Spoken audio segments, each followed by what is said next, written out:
नमः शिवाय। जीव परमात्मा का साक्षात्कार कैसे कर सकता है? कैसे वह ब्रह्म पद को प्राप्त कर अपना जीवन सफल कर सकता है? भगवान कपिल देव ने माता देवहूति को जो उपदेश रूप में ज्ञान दिया था, वह मैं सीरीज रूप में आपके कल्याणार्थ प्रस्तुत कर रहा हूँ, जिससे आप ध्यानपूर्वक देख सुनकर अधिक से अधिक लाभ उठा सकें। श्रीमद् भागवत पुराण में वर्णित इस उपदेश की वीडियो देखिए।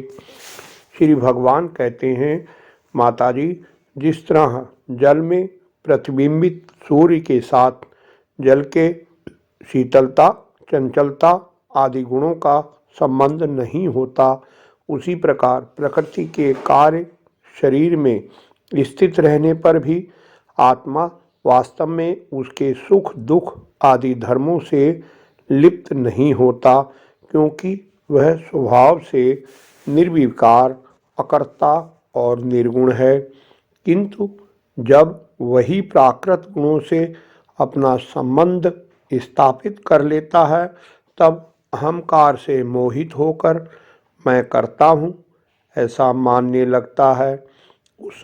उस अभिमान के कारण वह देह के संसर्ग से किए हुए पुण्य पाप रूप कर्मों के दोष से अपनी स्वाधीनता और शांति खो बैठता है तथा उत्तम, मध्यम और नीच योनियों में उत्पन्न होकर संसार चक्र में घूमता रहता है।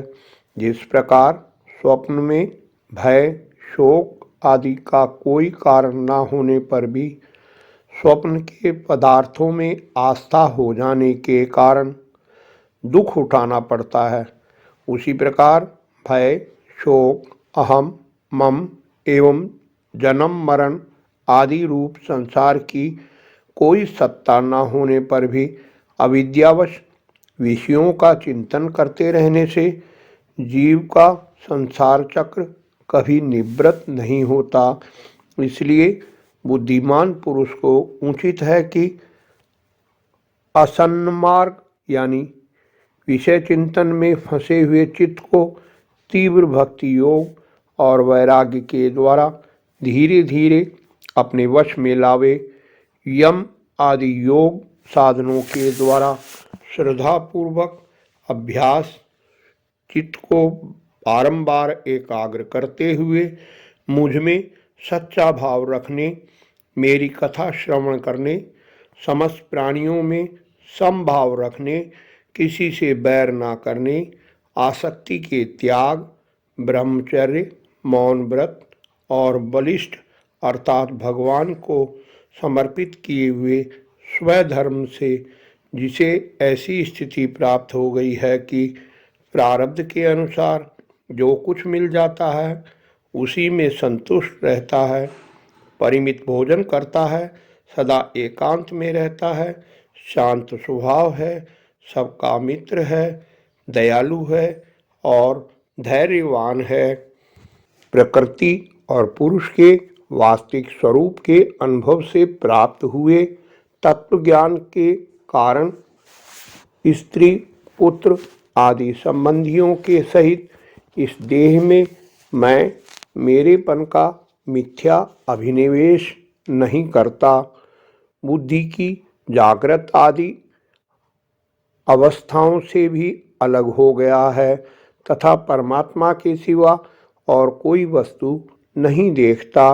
वह आत्मदर्शी मुनि नेत्रों से सूर्य को देखने की भांति अपने शुद्ध अंतःकरण द्वारा परमात्मा का साक्षात्कार कर उस अद्वितीय ब्रह्म पद को प्राप्त हो जाता है, जो देह आदि संपूर्ण उपाधियों से पृथक अहंकार आदि मिथ्या वस्तुओं से सत्य रूप से भासने वाला जगत कारभूता प्रकृति का अधिष्ठान, महद आदि कार्यवर्ग का प्रकाशक और कार्य कारण रूप संपूर्ण पदार्थों में व्याप्त है। जिस प्रकार जल में पड़ा हुआ सूर्य का प्रतिबिंब दीवार पर पड़े हुए अपने आभास के संबंध से देखा जाता है और जल में दिखने वाले प्रतिबिंब से आकाश स्थित सूर्य का ज्ञान होता है।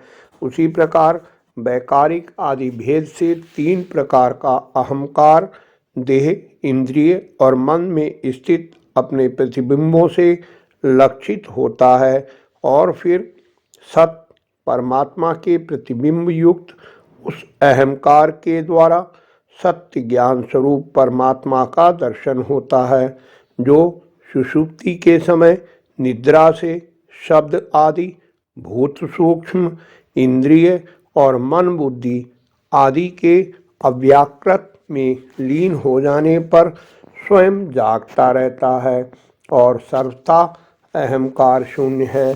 जागृत अवस्था में यह आत्मा भूत सूक्ष्म आदि दृश्य वर्ग के दृष्टा रूप में स्पष्टता अनुभव में आता है, किंतु सुषुप्ति के समय अपने उपाधिभूत अहंकार का नाश होने से वह भ्रमवश अपने को ही नष्ट हुआ मान लेता है और जिस प्रकार धन का नाश हो जाने पर मनुष्य अपने को भी नष्ट हुआ मानकर अत्यंत व्याकुल हो जाता है, उसी प्रकार वह भी अत्यंत विवश होकर नष्टवत हो जाता है।